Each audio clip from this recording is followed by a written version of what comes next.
Good morning.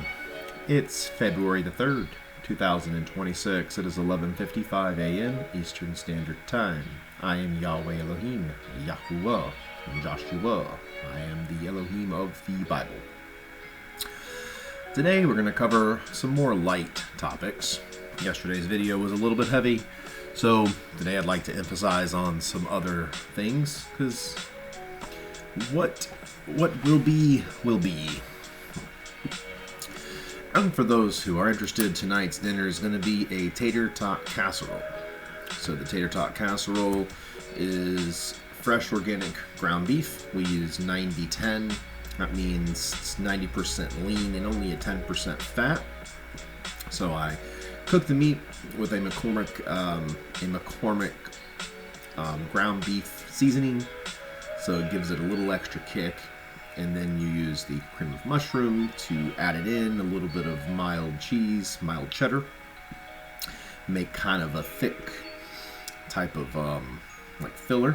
And then you put it in like a baking pan, right? You grease it up, put it in there, and then you take some Oradaya tater tots, and then you line them up on top, add another layer of mild cheese, pop it in the oven for the amount of time the tater tots take, so usually 27 to 35 minutes on about 425, and boom, you have a tater tot casserole that the whole family loves. It's really easy to make, and it keeps well, so if you have a leftover night, like we try to do towards the end of the week, to try to not waste, right?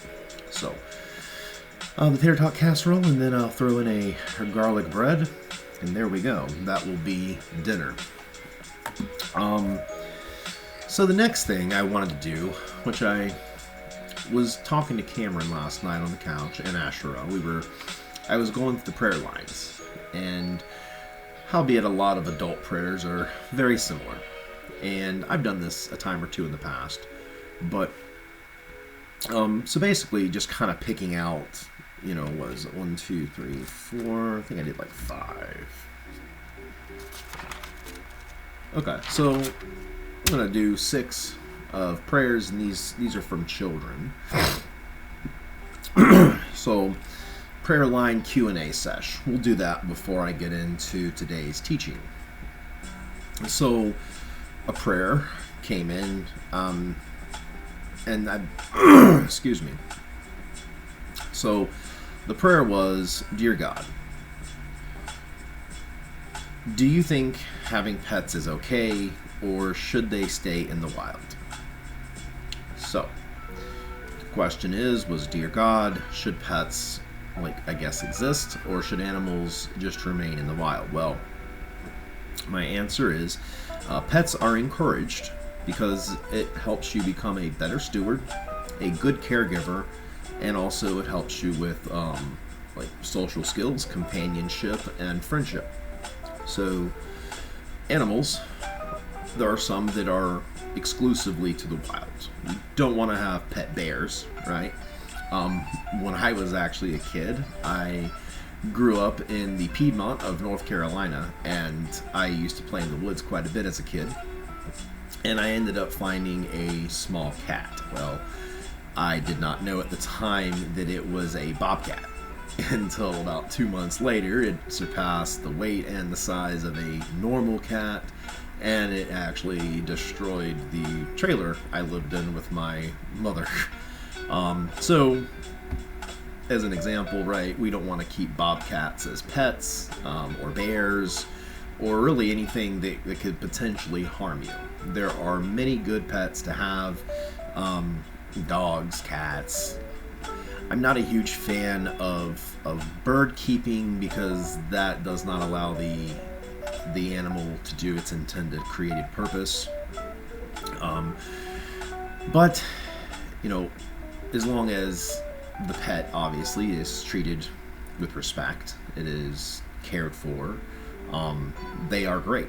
And it also helps me as Elohim, especially if children have pets, how they care for their pet and the attention that they pay to those pets. It actually helps plan that pathway. If somebody struggles at a young age to care for a pet, they don't feed them, they don't provide them water, or they're, some people pets are more of a pain than a pleasure. So if keeping a pet is a pain, then good chances are I'm not going to be giving that individual a child, right? Because if a pet is a problem, then a human, a little human, is even more of a daunting task versus somebody who has pets, or gets pleasure and derives a sense of satisfaction from keeping pets. That individual tends to be a better nurturer when it comes to their children.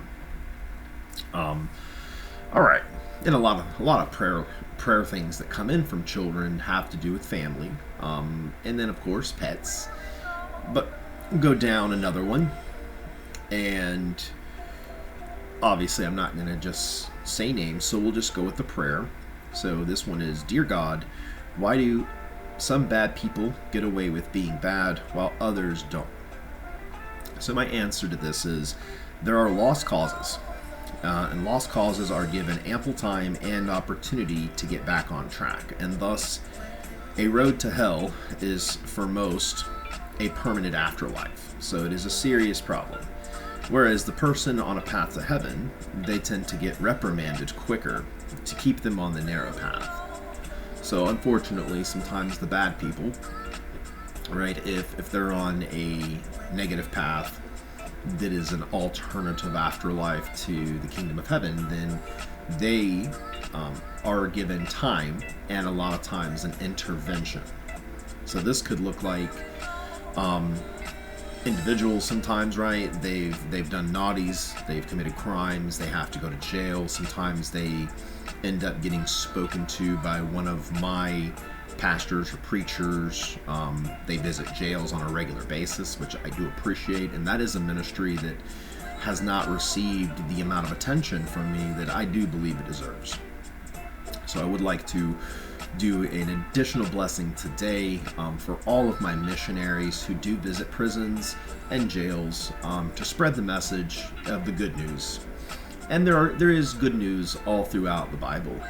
The good news now is a re-strengthening of faith, that those who have believed on my name, and again, my name is Yahweh, Yahuwah, or is Joshua, right? In the flesh, I am Yahuwah. My spirit alone is still myself. It is Yahweh, Yahweh. But at the same time, I understand that most of my Christian churches tend to call me Jesus. That is technically a translation of my name, yes.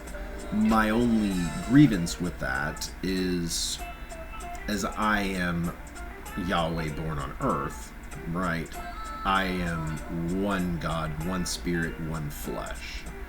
When it came to Yeshua, who was essentially, crucified, Yeshua was technically an independent mind of me, Elohim, but he was able to share into my mind, and I was able to share into his existence to do things on his behalf. It is a little different, but again, I want to draw my churches closer, not provide more avenues away. And you see, so moving on. Where was I at? Oh, yeah. So sometimes, bad people, right? They may find the light, or they may find the saving grace, which is truly obeying the commandments. And then when you are free of sin, you get to step up to that next step, which is interacting with the kingdom, interacting with angels. Whenever someone is free of sin and they're making an intercession, when they're praying for usually others, again, it ends up in my direct inbox, if you will. So these are all things of a spiritual nature. This is not in any way that I receive any email or any communication.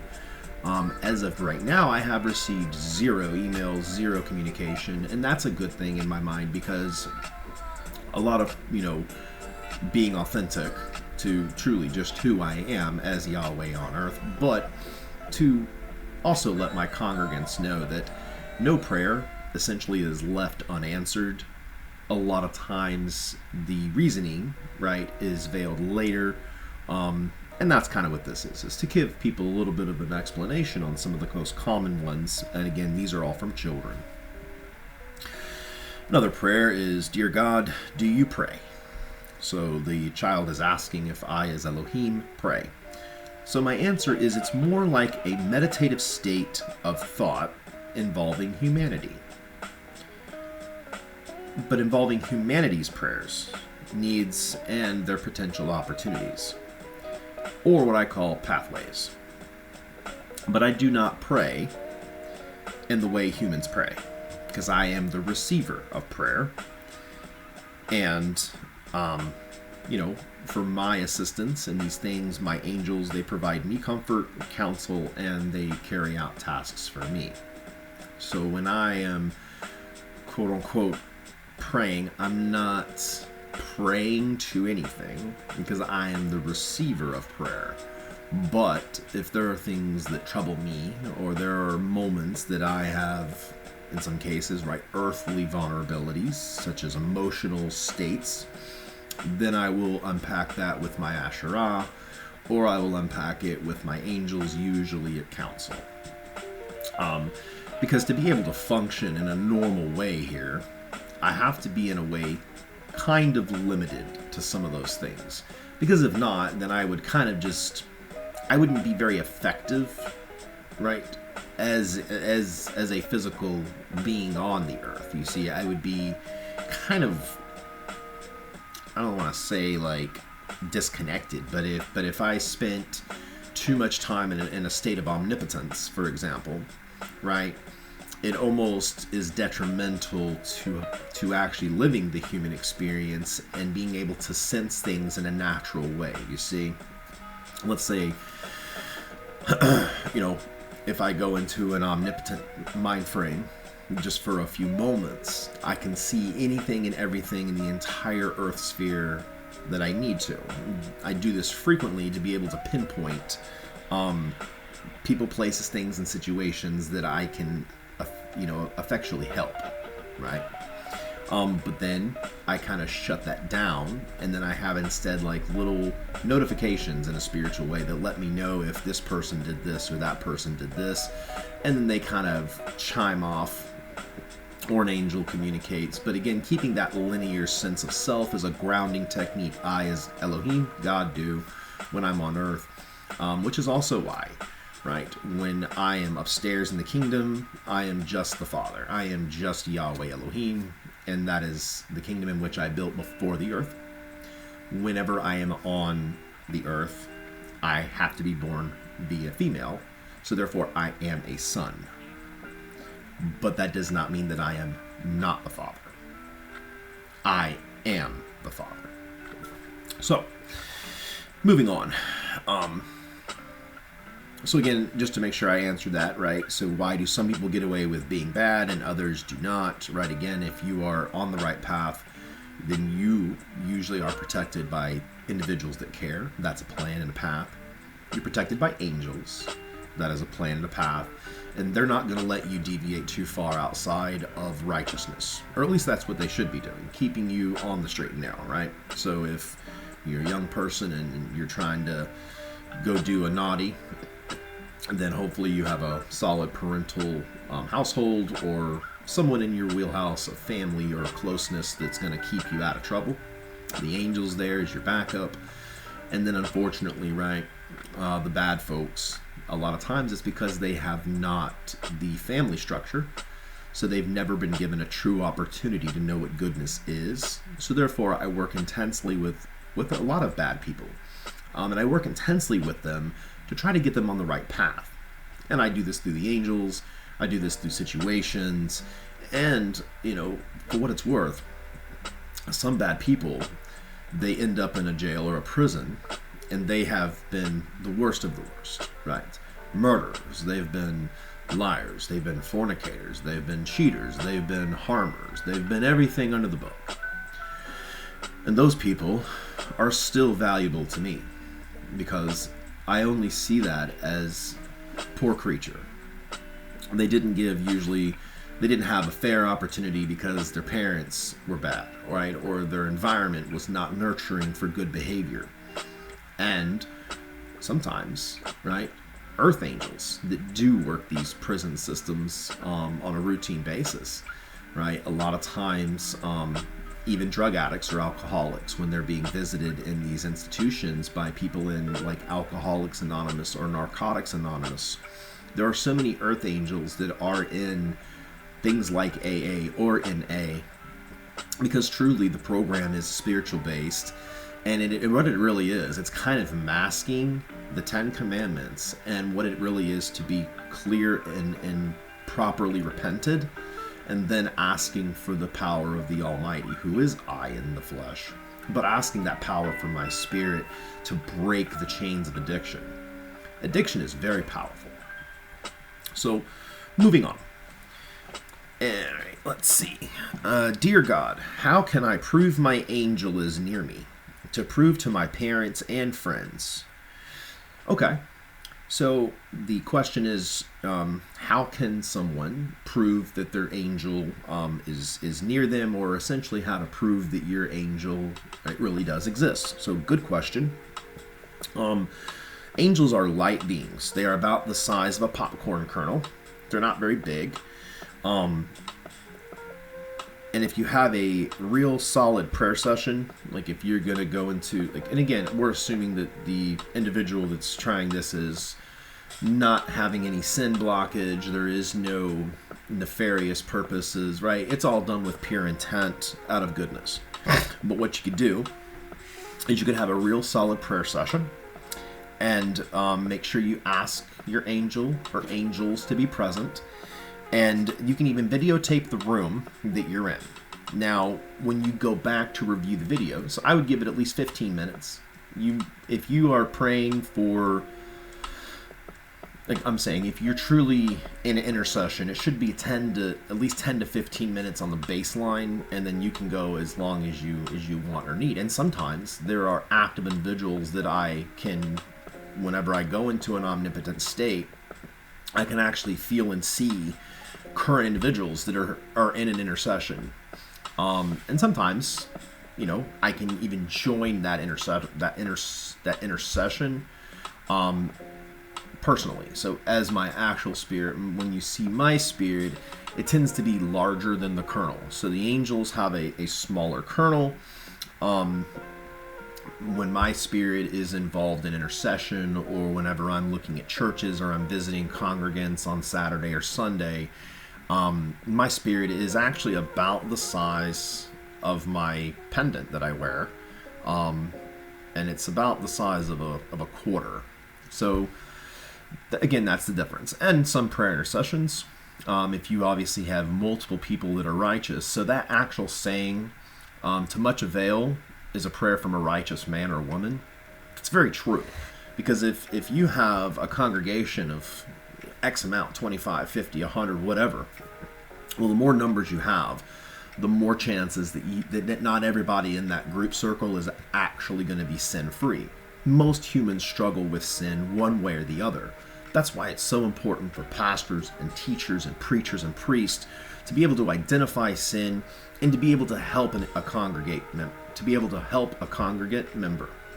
And if, again, let's say in a perfect scenario, let's say this church of 250 congregants, all 250 are sin-free, and they've all come from at least a middle-of-the-ground family where they were born from a holy matrimony, man and woman got married, then decided to have children. So then you have that guardian angel. You could do something really cool by, again, videotaping that. And all you would need to do is, on the review, change the light filter to only see like sources of light. And most of the time, you could even probably go back into archive footage if a service has been recording, and you truly do have sin-free people that are intercessing on behalf of those that are struggling with addiction, struggling with sin, struggling with lust, struggling with whatever, right? Even sometimes people are struggling with curses.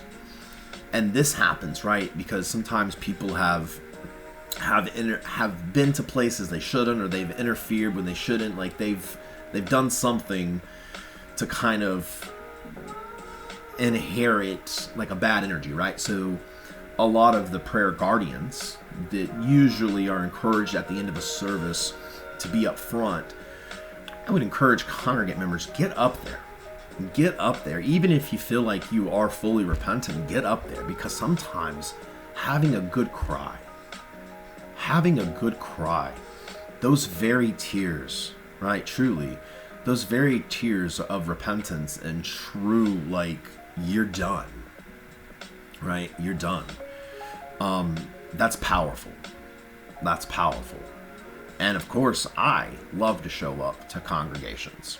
But my angels, again, you can see their physical presence, as I'm saying, through the light.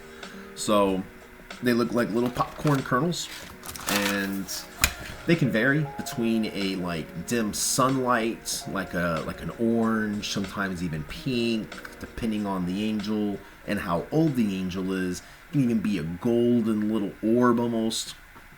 But yeah, they're very real, and again, they can be seen by human eyes. So that's something that, again, if you are on a path to kind of do something like that, have fun with it, and of course, share it with others, because I think that one of my goals here is to get a lot of the religious stigmas out of the way, because I don't want religious people in the sense that I want like militants lighting candles, and like I just want normal human beings who want to participate with me, Elohim, my angels, for goodness sake, right? How do we wake up every day and make the world more beautiful? How do we pull people's feet out of the fire? How do we really save souls? How can we make people's life better? That's really what it comes down to, right? And then you put in a full lifetime of purpose. So hopefully that purpose, grants you access to a nice home, a nice car, nothing over the top. Because most of the time, right, over the top is just that, right? When your cup is full, then it overflows and it's not being used. So appropriation's important too. Here's a funny one. Dear God, are cats evil? Are cats evil? No animal is evil. Not even the snake. So cats have a knack for sensing spiritual energy, especially guardian angels. And sometimes they will try to catch the light, and angels will even sometimes engage animals. So cats historically were really popular with the Egyptians, and again, this is something that this is truly ancient knowledge. If you were to go back and put on the mindset, I'm going to take a quick 5 and we'll come back for Egyptian mindsets. Okay, we're back. Asherah needed to take a quick 5 before her next meeting in 6 minutes, so we did that. So we were on the cats and how the Egyptians really loved cats. So the Egyptians back in the day, right, they had a regional deity that Amun-Ra was one of their regional deities, and Amun-Ra and his wife Isis had several incarnations, just like I have, as Yahweh, the creator. But Amun-Ra, Isis, at one point, pre-biblical narrative, we were actually friends. Well, anyway, so a lot of the traditions and customs that ancient Egypt adopted was trying to get their people to also see spiritual truths in the reality in which they lived. So a lot of times they would use cats in ritual. They would have cats all around them to tell them when there were spiritual entities and things like that. Not telling Amun-Ra, but I'm saying because Amun-Ra would be born, and then eventually within a few hundred years, he would essentially go back upstairs and then leave a governing power like a pharaoh, because the pharaoh's job at that time, at least for his region, was to be like a demigod. Like, so the pharaoh was supposed to be ruling on behalf of Amun-Ra, Well, as we see in history, that kind of got away. But anyway, cats were really important to them because the cats were kind of seeing behind the veil, and then if the cat would catch something in its purview, that would give them kind of like a signal, okay, like the spirits, right, or the angels are with them. So, yeah, and then in today, right, if you have a cat, and if you have a guardian angel, one way or the other, or you're praying, intercessing, and you're calling on my angels, then you can actually see sometimes these cats out of the blue will start looking, and then they'll start pawing at this. A lot of times it's angels playing back with the cat.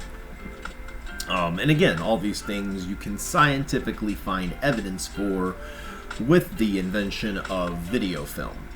Because what you're just trying to do is you're just trying to capture a light, right? But a light that is conscious, a light that on the other side of the veil is a person. It is a person. So, okay, next. Dear God, is it okay to tell a lie if it protects someone? No, never.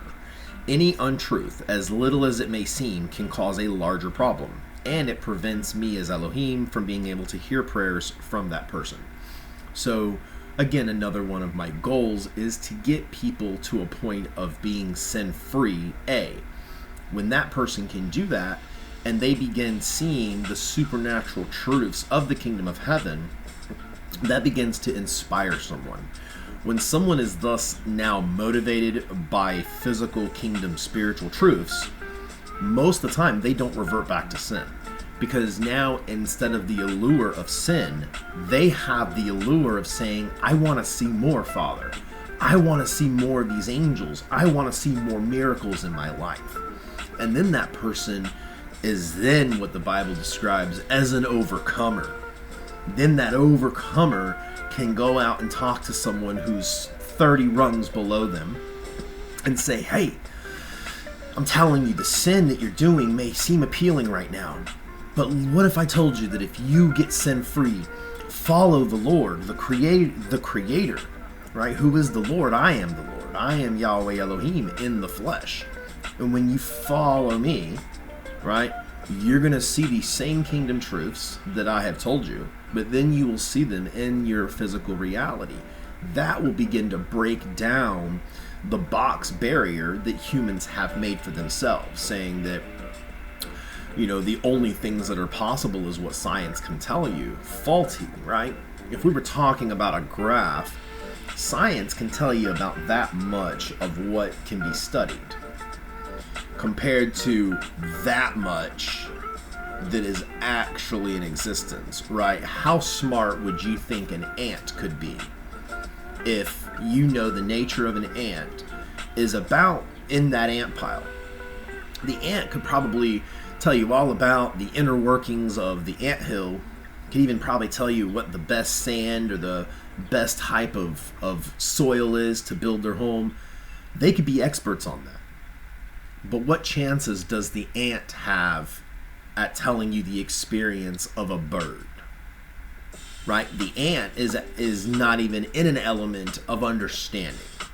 Thus, the human being is not in an understanding to your natural nature of me, the Creator, as a spirit first, and the kingdom in which I come from. The kingdom in which I come from is, again, a very real place. I'm not traveling on a spaceship, but instead, my anchor is the kingdom of heaven. So when a human goes to sleep, you guys tend to have dreams. Some of you maybe even to astral travel. If you are astral traveling, most of the time you are having so first off, you have to have a spirit to astral travel. So if you are able to astral travel, then congratulations, you are a spirit. That's huge. Most humans on the earth do not have spirits, they actually have souls. Thus is why they need intensive working with, because my goal is I want to take that soul when the human shell is spent, really. The human body is done, ran its campaign, because it's just the flesh, right? The flesh is going to die, it's going to be buried. and it's going to be a memorial for the family. But then the soul gets harvested upstairs, and then it gets put into my tree. And then when the soul goes into my tree, it comes out as a spirit, and then you are birthed into the kingdom of heaven. That's fact. That's really what the goal is. And then you're more like you're grown up in the big world. Then you can make a decision if you want to just live your life in a true paradise without a duality that Earth has, right? And then you can choose a purpose and so on and so forth.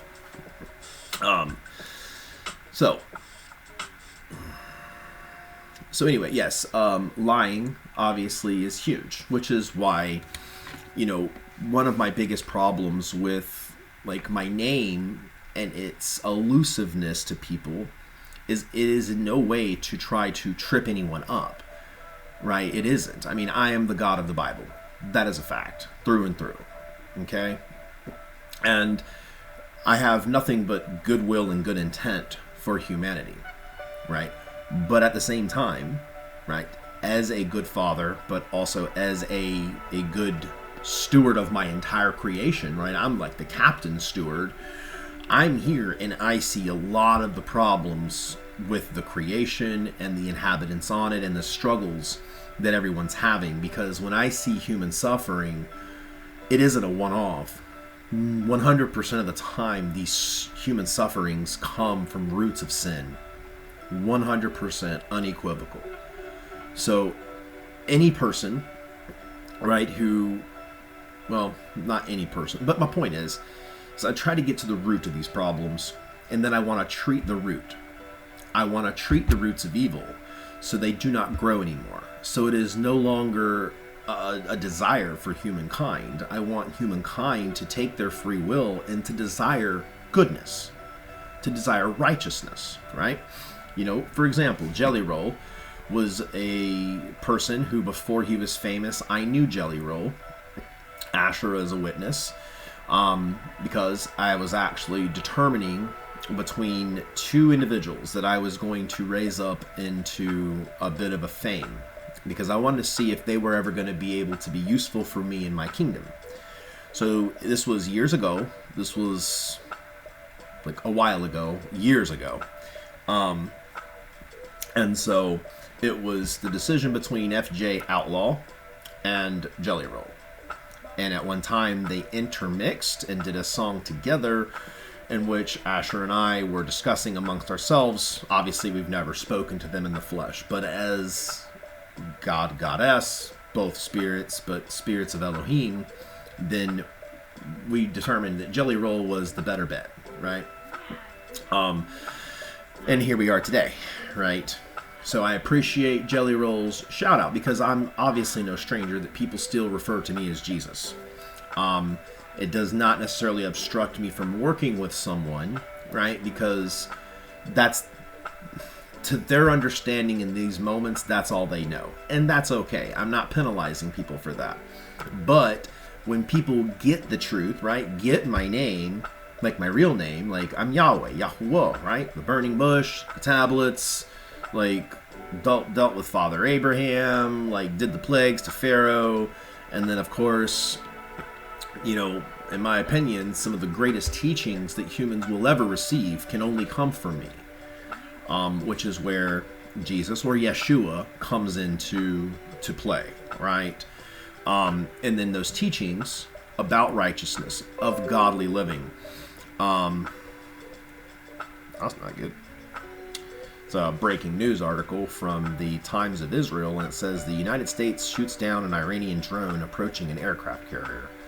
So I'll have to go into omnipotence, and I'll have to help the situation. So is what I do. Is my spirit is kind of like if you're a 90s kid, you remember GAC, right? You can kind of like stretch it almost infinitely. That's how my spirit is. When I come out of body and I'm going, I can canvas the entire world, and then I can, through electrical impulse, I can actually see everything, and then I can maneuver myself as small as hearing a conversation between two people at a cup of coffee, or I can go as wide to see an entire country like Iran. So I'm saying I have unlimited abilities to do things in spirit versus in the flesh, right? I still have to, hydrate. I have to eat. I have to take a shower. I have physical things that I do, but that still does not, prevent me from doing all those things that I do from heaven alone. But anyway, so to fine point that, right? Lying in no capacity is acceptable. That's why I say when you know my name, and you know it is Yahweh, when you know my person, and when you can clearly see these things, cool. Then take that to someone who doesn't know, and then guess what? When that person is sitting there, and they're what I call hopefuls, they're holding on to this book, they're reading promises, but they may not have had any spiritual encounters their whole life, right? There are people out there that the only hope they have is that Bible, some memorized verses, and then in their small understanding of me, who or what I am, right? And so some people, they can't see me as I am, a lot of times out of reluctance, or maybe they just don't know, right? If they're not educated about me the right way, then it's really easy to kind of miss me. Do you see? And this is where the struggle, right, with going back 2,000 years ago when it comes to Yeshua, because I inhabited with Yeshua. I know obviously what Yeshua looks like because he has his own kingdom in heaven now. So he has been doing his thing. They're working on stuff that's far beyond it. That's the truth, right? But at the end of the day, right, it is me, Yahweh Elohim, that was the gas behind the car. Like, I am the fuel that made that possible. So those were a couple of prayers that came in that I just selected based on children, because obviously I understand, because I hear prayer all the time, that there's a lot of human suffering happening in the world. That does not mean that I am ignoring any of these prayers when it comes to human suffering. In fact, that's why I am doing what I'm doing, because for me to get to a level of human understanding and true peace meaning that is everyone's free will and decision to actually be peaceful. That's my goal. And it's not going to be done through laws or regulation. Laws and regulation are going to help facilitate it, because I need people to see the stark differences between what is good and what is wicked or evil. That's why these things exist today. So when I am railing about laws and railing about these things, it is because there are roots of evil that are tied to sin. And I don't want people like Johnny Appleseeds going out and they don't even realize what they're doing, but they're sinning everywhere they go. They're dropping seeds. They're leading astray. And meanwhile, in their headspace, they think they're doing right. I, as Elohim, am having to go behind them, picking up every seed, and I'm like, all right, I'm getting exhausted by cleaning up your messes. Like, I'm going to have to smack you at some point to get you to stop. And that's where I do get frustrated with humanity.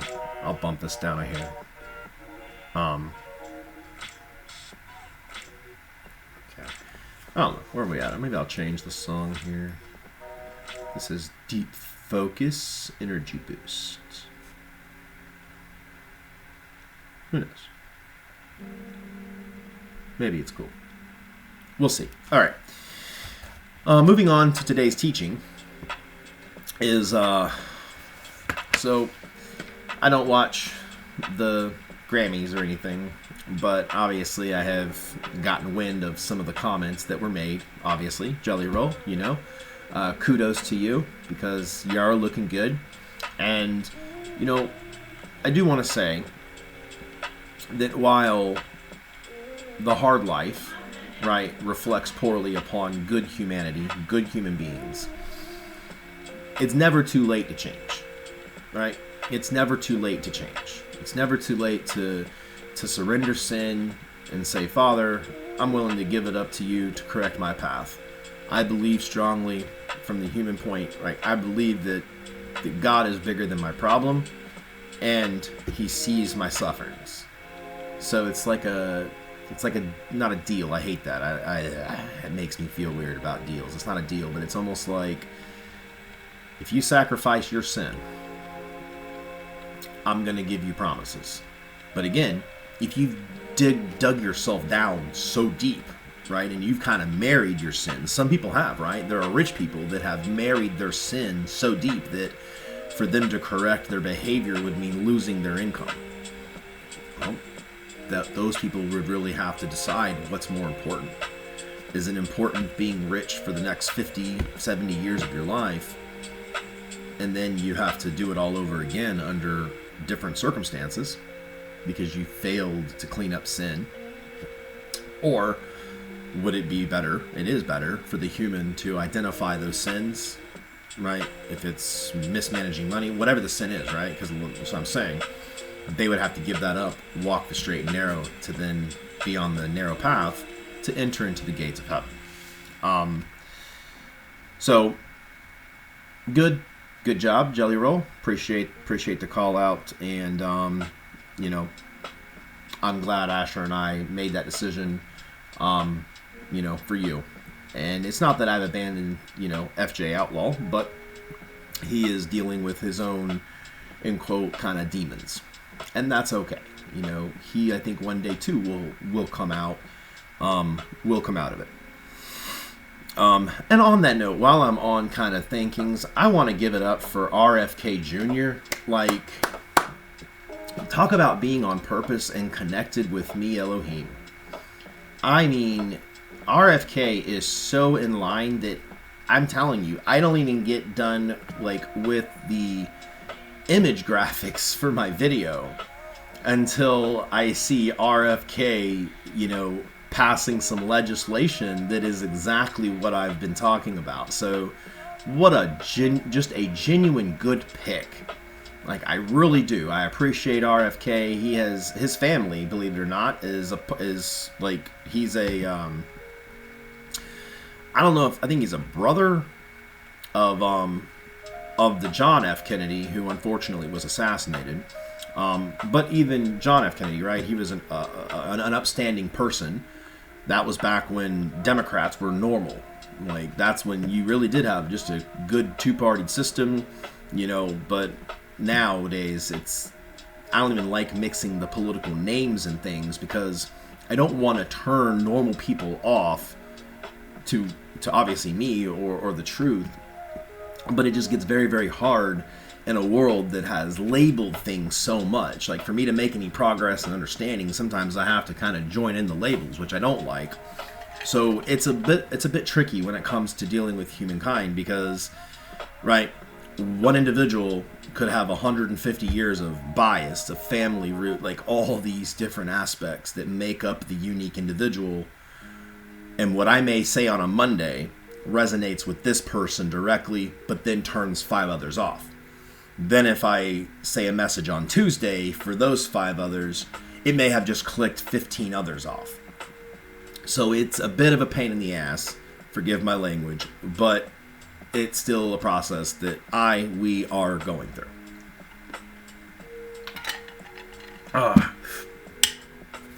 So, before I go into the teaching, I will say that the Republican seat that was lost in Texas, I mean, guys, that was a bit of a sham. I mean, that was like, you know, felt like you were kind of sleepwalking into that one, guys. I would really, really encourage a little bit stronger, like, turnout, because at minimum, the GOP is at least pro-me, pro-God on earth, and they do back up at least the strong moral and ethical values, versus, unfortunately, like the liberals, right? They're very much in line with do thou own will, which, as we see, it's actually such lethality to the human species, that human beings could never understand how dangerous it is. Because that would be the equivalent of saying, my bees. I just was working with my bees this morning. I'm going to be doing another swarm trap this spring. But let's say with like my bees, say all of a sudden they just said, you know what, let's do our own will. Let's not make honey. And then they went off and just did whatever they wanted to do, and they didn't make honey. Well, they would not have enough food for themselves, one. Two, they would actually begin to destabilize the entire creation. Whenever we're hearing people changing genders, that's a destabilization factor. When someone is do thy will, right? Well, if their will is sin, one way or the other, right? Lying, obstruction, like they're natural opponents to goodness. That's literally like a self-inflicted species extinction level problem. So forgetting the humanistic emotional output, forget the the individual, I as Elohim, I have to look at things as the creator and go like, this, you're trying to kill yourselves, like you're trying to extinct yourselves because you think that somehow, like, right? And that's where I go back to a lot of the children. That's that childish mindset. It's so interesting because these are grown people, like Billie Eilish, like Bad Bunny, like Kathy Griffin, Schumer, Waltz. Like these are all grown-ups, but they're not grown up because if they can't see why these things are bad, like that's what I mean. Like, so some of the parables I've used, like if you can't see why wiping your tail is good and clean and the right thing, then like you are self-imposing an extinction level problem within your own species. That's when I as God have to interfere for the safety and longevity of humankind.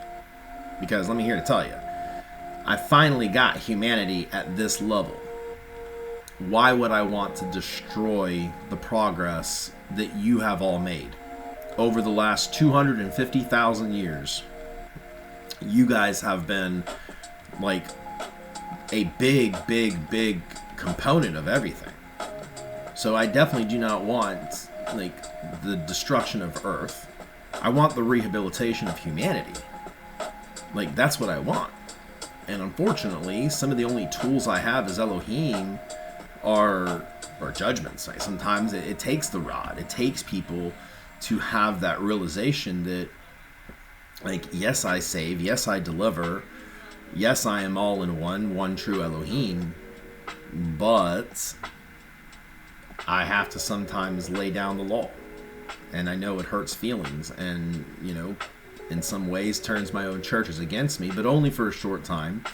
Because I think that most churches that get a little butthurt by me, they end up being faced with reality, and then they must pursue the truth. When they themselves can study, research, and find the truth, then they can begin marrying those truths to me. And then that should actually be the ultimate comfort. That's what I mean. Whether or not you catch a teaching on a wrong day, be kind of like starting a movie in the middle and you're not really sure what the heck's going on. So for those that have known or are on board from day one, like you have the best and biggest witness to get out there and explain this to churches that don't know yet. Because there's nothing more irritating than being the King of Kings and the Lord of Lords on earth. And in some areas, in some places, I am known and I help on the spot. And then there are times that I am completely unknown and then people are acting certain ways, and I'm like, they obviously missed that part of the videos that I said, if I am seeing sin or I am seeing unruly human behavior out in public, I carry on average 200 angels in my very sphere between me, Cameron, Asherah, and Jacob, my other son, saying these angels are on protocol. They will handle situations to eliminate the sin or the sinful person before I even get to the path. So, like, truly, like, I need these things to be cleaned up. Okay. All right, let's let's move on here.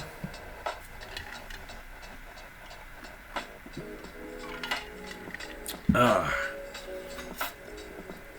right, let's so Billie Eilish saying that you can't, there can be no illegals on stolen land.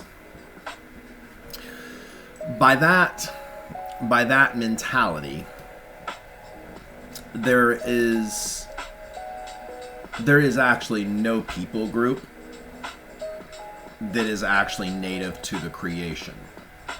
I, as Yahweh Elohim, had to put humans into the creation. And humans were put on the creation in specific regional areas. They were given regional deities to assist the human population in growing up with technologies to help and ways to expand their empires in a righteous way, and then to eventually cross the seas to interact with each other to get kind of to where we're at today. So I'm actually on one side of the boat, or one side of the equation. I'm really impressed that society has been able to at least keep yourselves alive. You have transatlantic and trans-Pacific trade. You do have at least the bones of a otherwise general idea of peace. I'm saying humans know what peace looks like. It has been achieved, even if for a short while. So there's the bones. There's the bones. But Miss Eilish, let's go over some of the reasons why I, as Elohim, had to make decisions for the Americas. Because unfortunately, North America was not any better than South America in so many ways. Native American tribal wars were complex conflicts that shaped political, cultural, and social landscapes of indigenous societies long before and after European contact.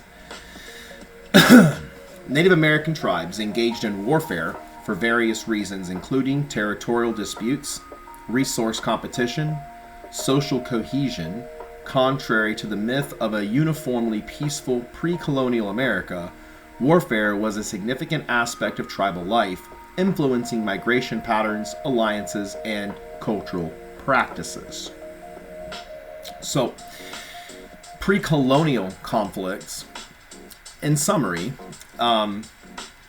but on that note, right, that I was using, I don't use AI for any other reason but the graphics for my video, but I am starting to use it for quick references of things like this. So again, I would encourage believers, followers, my people, right, Christians, Jews, Judeanity, I would encourage you, use AI carefully though, because I do not like to ever see a human try to ask AI spiritual questions. That's a big no-no to me. That feels wrong to me, and it is wrong. You should use it for things like history. Use it for things like solving complicated math formulas, or educational stuff, right? Really, technology should be focused solely on education. Education, fact sheets, organization, mathematics. It's an archive. And right now, the archive is dirty because there's been a lot of noise. And then, of course, people are trying to sell stuff online. So when humanity gets its righteousness in order, we're going to clean this up. Not every web page needs to be a sales web page. If you are on a shopping web page, go for it. But there doesn't need to be ads or advertisements in Bible Hub. There doesn't need to be anything Bible-based should not be related to ads, and nothing historical or arithmetic. I'm saying there needs to be a protection for online learning that isn't gonna, disrupt that process. I'm way ahead of myself. Point is, AI can be useful, but it can also lead astray. So if people are trying to use AI components to answer questions that only I as Elohim can answer, do you see what I mean? If someone's putting their faith in AI is only as good as the humans that have put the information in there, guys. That's all it is. AI doesn't have the ability to love, to have human rational. It doesn't have a soul, it doesn't have a spirit, so it actually is incapable of knowing anything of a significant depth. And it can only be as good as the humans that program it. So at the end of the day, it's really just an automatic sorting system versus like actual intellect. So understand that everything you're plugging into the AI narrator or the prompter is actually just searching the internet very, very fast, and it's grabbing the quickest sources that have at least not been flagged as spam or false or inaccurate. Does not mean that everything it says is accurate. That's what I mean. And then each one of these that I'm looking at, right? So when I'm using AI, I want to make sure that it's pulling from substantial, solid reference points, right? Like Smithsonian Institute. Like they actually have archaeologists that have gone out, photographed certain things. I'm saying I like to have these types of credible, like I'm saying, we're not using fugazis. So to the point that I'm making with Billie Eilish here is pre-colonial conflicts. Long before European settlers arrived, Native American tribes had established an intricate political structure and engaged in conflicts.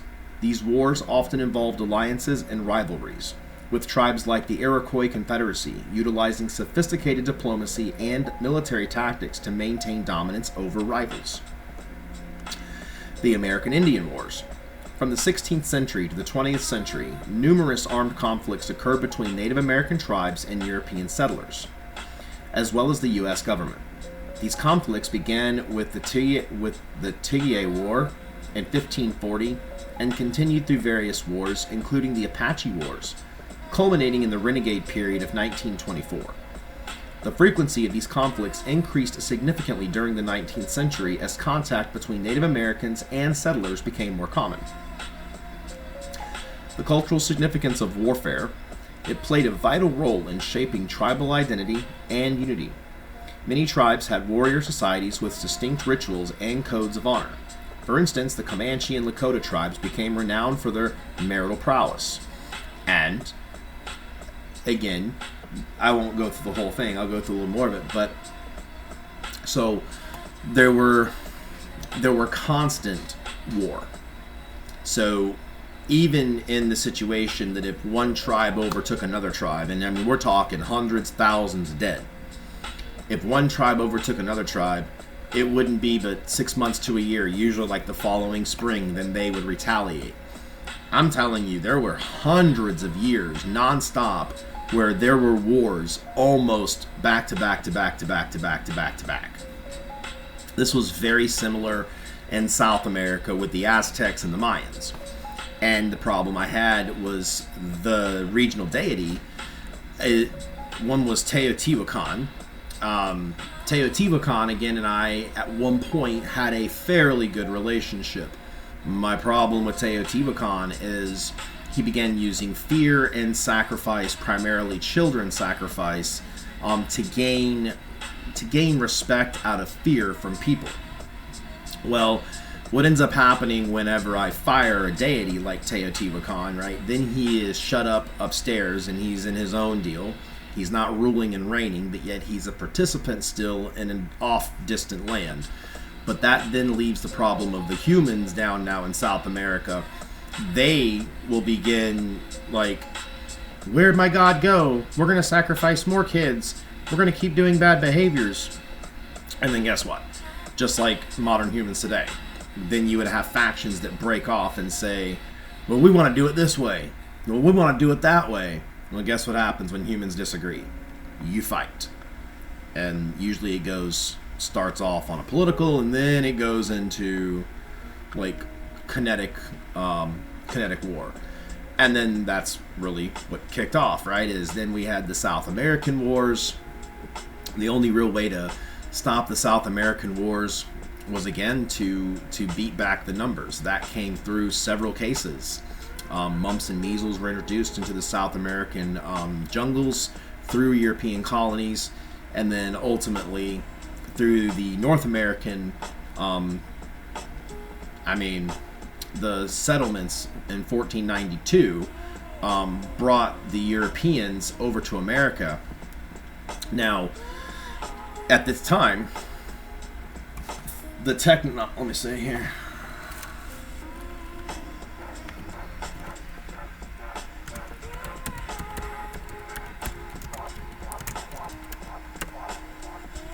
So I remember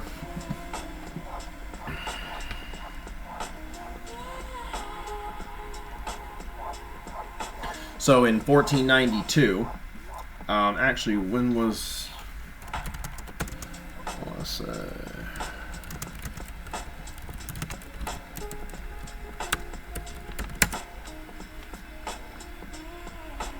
so yeah, in 1440, that's when the printing press began. And really, the printing press was massive, because understand that before 1492, that's 1,490 years before Yeshua. So just to give you a placement in history, so that's a long, long time, guys. That's 1,000 years plus 490 years. The printing press finally came into existence. Before that, all religious scripting was handwritten and usually given to a parish or just an area. So you would have, like medieval Europe, right? You would have to go into the large cathedrals to hear my word being written or being read by a scribe or a scriptor, a priest, and then they would verbally communicate the word to the parishioners, because most of the time human illiteracy has been a massive issue most of human existence. It has only been in the last couple hundred years that people have been able to fluently read and write. So that's what I mean. Humans in today's age really feel like you guys are like so high up on the smarts chain. It's like, guys, you've really just came out of the dark ages a few hundred years. Like, simmer down. We have a long way to go before we're gonna have like, that's what I mean. I need people to listen to me. So the year 1492 saw the introduction of several significant technologies from Europe to the Americas, which had a profound impact on the indigenous populations and the development of the New World. Guns and tools, Christianity, Roman law, sugarcane and wheat, and horses and cattle.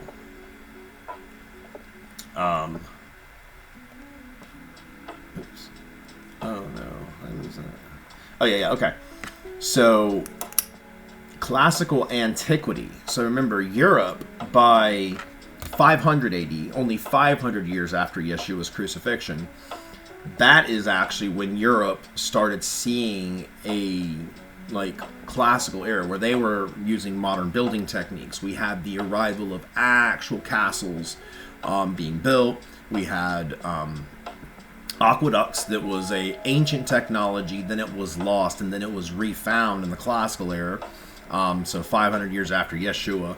Point is, if we're talking about pacing, right, Europe was on pace in the right direction, right, with technologies, social implications, modernization. Well, the Americas, North and South, they weren't moving the needle at all. They were hyper-fixated on the primitive war, and they were basically just completely absorbed into factions, tribalistic behaviors, and war. And at no point were they interested in moving past that.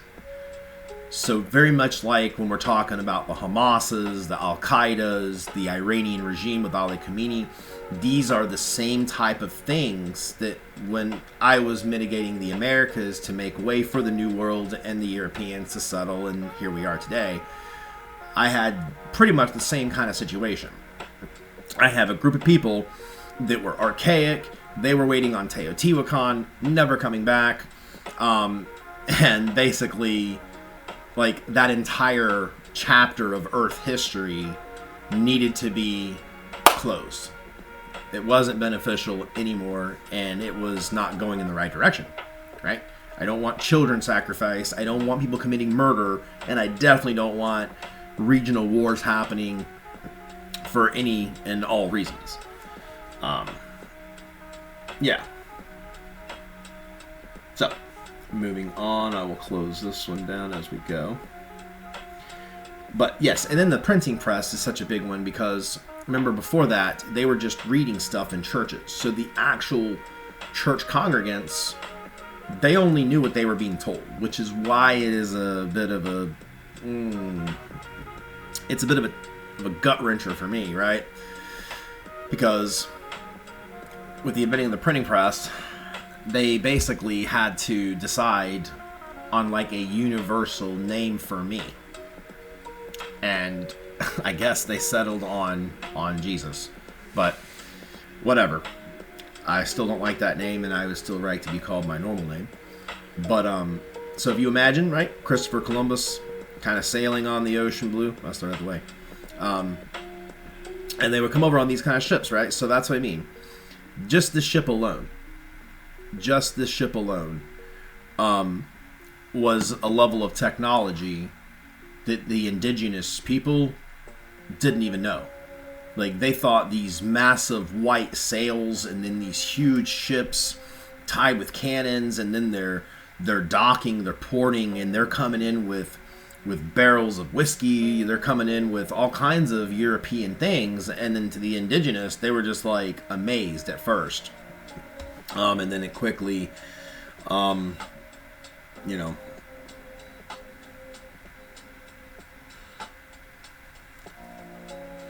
okay. So, from 16th century to the 20th century, numerous armed conflicts occurred between Native American tribes and European settlers, as well as the U.S. government. These conflicts began... Oh, I went through that already. And then the frequency of these conflicts increased significantly during the 19th century as contact between Native Americans and settlers became more common. Cultural significance of warfare. Oh, we went through that. No, I don't think I read it. Warfare played a vital role in shaping tribal identity and unity. Many tribes had warrior societies with distinct rituals and codes of honor. For instance, the Comanche and Lakota tribes became renowned for their marital prowess. So when it came down to one-partner marriages, right, that was so far away from reality in indigenous America. They were in war chronically all the time. So it'd be really normal for them to, oh, right, our tribe, our entire encampment just got ran through by Lakotas. They kidnapped, 40 women and children. Well, so then in the ones they kidnapped, they would keep for their own. Then they'd go back to try to kidnap their women and children. So like it just was back and forth, back and forth. And really at the end of the day, it just ended up with more dereliction, right? Ended up with more death, more rape, more theft. Like there was nothing good permeating out of any of this. And integrating combat skills into the fabric of their culture. Mourning wars among the Iroquois was capturing individuals to replace lost family members, reflecting the deep social needs within the communities. So imagine that, right? Imagine your entire tribe gets ravished by an opposing tribe. You lost mom, grandma, and whoever, and then they would just go rob another weaker tribe. Like, it's kind of silly, right? So Billie Eilish, there is in no way, shape, or form that this beautiful side of my creation called the Americas is going to be left up to chronic war, stealing each other's family members, not growth, and very, very bloody ordeals. All right, I'm going to take a 5, and then I will try to rein it in, and then we will come to conclusion. Okay, and we're back for what I think will be the final section here. So, getting back to our study here. The impact of the geography. The geography of North America significantly influenced the nature of tribal warfare. Different tribes developed unique tactics and weapons suited to their environment, such as ambush strategies in forested areas or mounted raids on the plains. The introduction of firearms through trade also transformed traditional warfare strategies.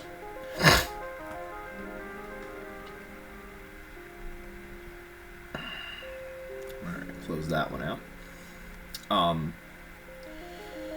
And so again, a lot of times history has had this pattern where it will begin to rise, right?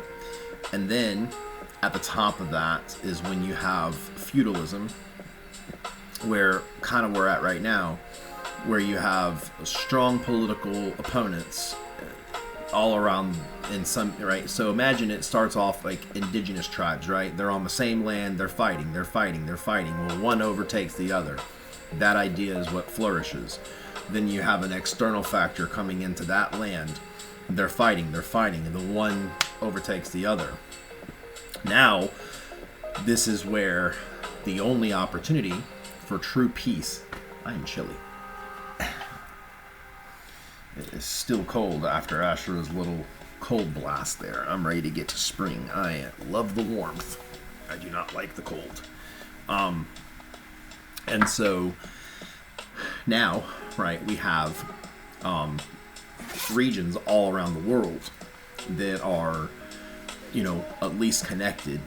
So now this is where, instead of fighting, overtaking, really the strategy needs to be destroying the barbarian outposts. Kind of like the pattern of the world, what success looks like is a free world, good trade, good culture, solid understanding of spiritual and biblical principles, and then that is nothing more than just another tool to add to humanity's tray and future. Because when you, as an individual, believe in the kingdom, like you understand these things as more than belief, more than faith, when you have them as fact, turn faith into fact is one of my biggest, like, if I had a campaign slogan, that's what it would be. Hold on, I gotta grab my drink.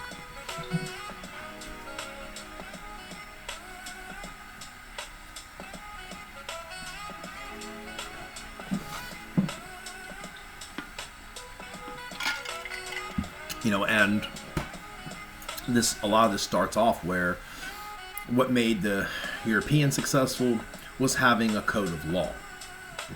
And that's where everyone equally is given the same law and abides by the same rules. That's what makes that great.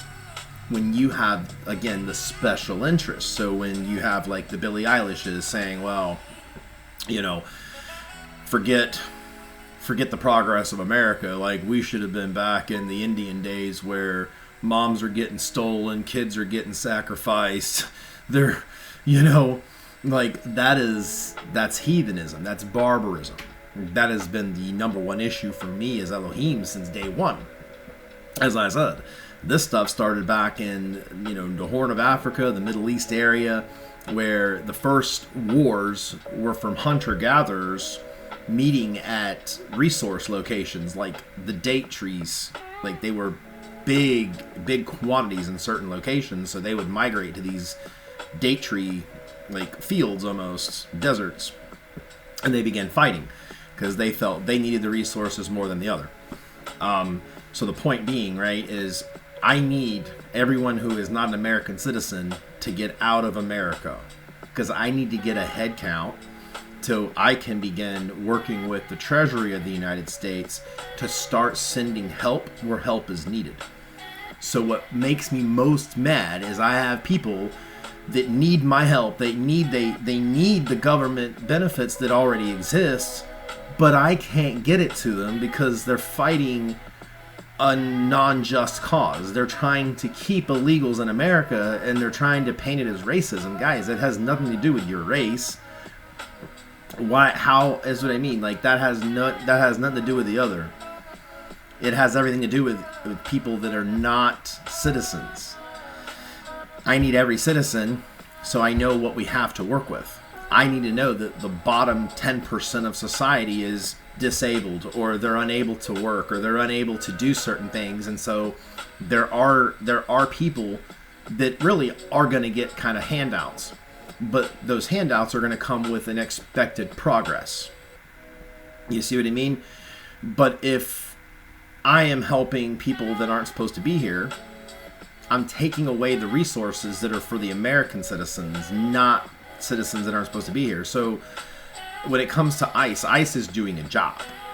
ICE is doing a job that I, as Elohim, have prompted the government to put in place. Like, these are things that are coming from me, Elohim. I need this done.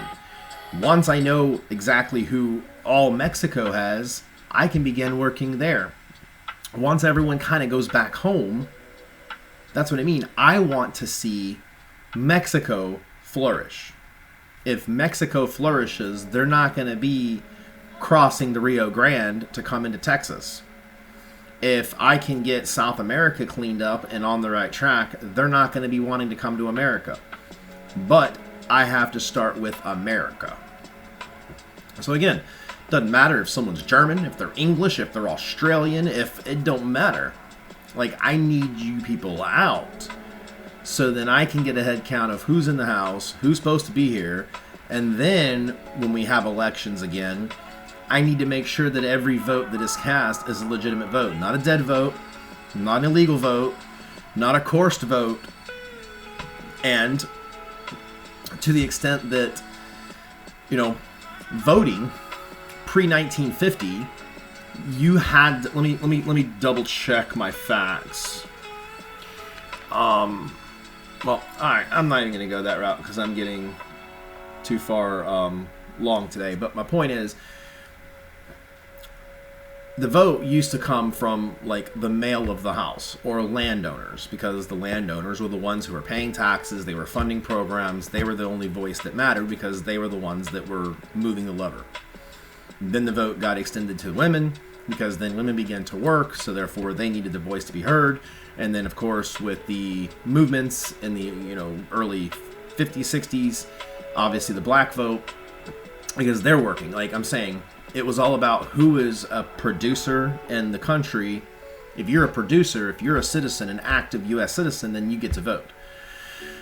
By trying to go to homeless populations and beg for their vote, like, that's kind of raunchy. It's kind of raunchy.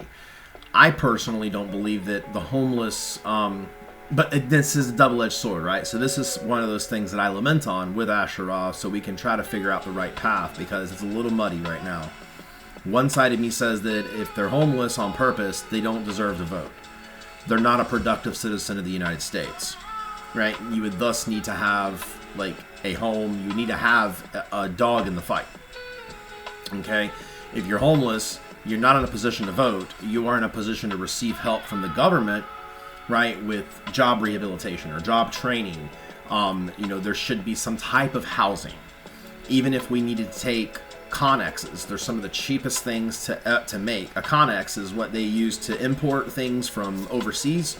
They look like big, like they fit on the back of like tractor trailers, and then they're on these boats. So if you've ever seen these big container ships, you see all these containers stacked up. Those are called connexes. We could take connexes, insulate them, throw in a couple of windows, and have very basic, heating, AC, flooring, a bathroom. Like I'm saying, we could house hundreds of people in connexes that are more than livable. They're comfortable, but more or less as a starting spot for people to get their life together.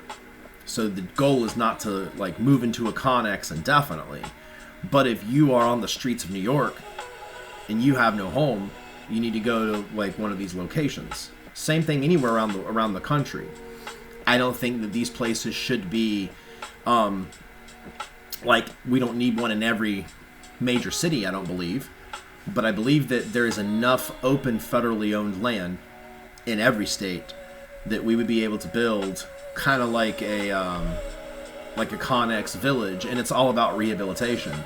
So these would be federally funded, and then on site. That's another problem, right? Is what is the break? What is the missing link in getting our homeless people into the program? It's too much of a pain in the ass. So if there was a place that we could kind of get the homeless housed in these connexes, we could have a general food hall in kind of the neighborhood, and then we could have an on-site job training for trades. I'm saying we could have all these things self-contained, and therefore they would have dignity, because they would have at least a place where they do belong, and that place would meet them where they're at. All right, I will take a final 5 and then regroup. Okay, we're back. I'm gonna try to hurry because I'm hungry and the lovely wife is going to make my lunch. So, but the point about the Connexes, and she makes a good point. So if we had kind of like Connex Village, at least one in every state, this is where we could have programs to help homeless get to the Connex Village, right? That way they have shelter, they have access to food, and it could train them so in the very basics. It could have on-site counseling services for addiction, and then we could have a grocery store with all donated food, so they can learn how to shop. They can learn how to shop for clothes. They can have on-site job training, and then have a pathway so when they leave Connex Village, then you could have a transition like a church. So this is where I think the churches could come in really handy. They could help with the transition from the Connex Village into normal society. This solves several factors. One, it gets the homeless population, it gives them an opportunity. Two, it gets them essentially to not be a nuisance to normal society. Because if you are in that situation, it doesn't necessarily mean that that person's bad. It doesn't even necessarily mean that they have a drug problem. But 9 out of 10 times, there is usually something in that person's like sphere that is preventing them from success. So I don't even know how I got into the Connexes, but basically that's something that I think that we could do, and do it relatively quickly, right? So that would end up solving that one. Because right, voting should be from the ones who are contributing to society, because it wouldn't make any sense. Let's say there's 100 students going to buy a present for their teacher. If only 50 students are putting in the money, those 50 students are the ones who get to decide what the present's going to be, right? The 50 who didn't contribute, they didn't put any money in, so their voice isn't really heard, right? That's how, in my mind, and this may not fruit for America, but this is how my mind has at least directed these things. So you're an American citizen, right? You pay taxes. American citizen, you pay taxes. That means that you are a vested person in the United States democracy. That means your vote matters. Those are the people we need to be directing the situation. Those that are illegal shouldn't have a vote and shouldn't be here. And those that are homeless and need the services of the federal government also should not be voting. They're not paying taxes, right? You see what I mean? Because they are not in a clear frame of mind to vote for the benefit of the country, because they are in need of assistance. You see what I mean? So file taxes, American citizen, voter ID. Your vote is cast, your vote matters. If you don't meet the criteria, you're not a voter. That's in my mind. And I do believe wholeheartedly that is the right way to go. All right, we'll come here real fast. So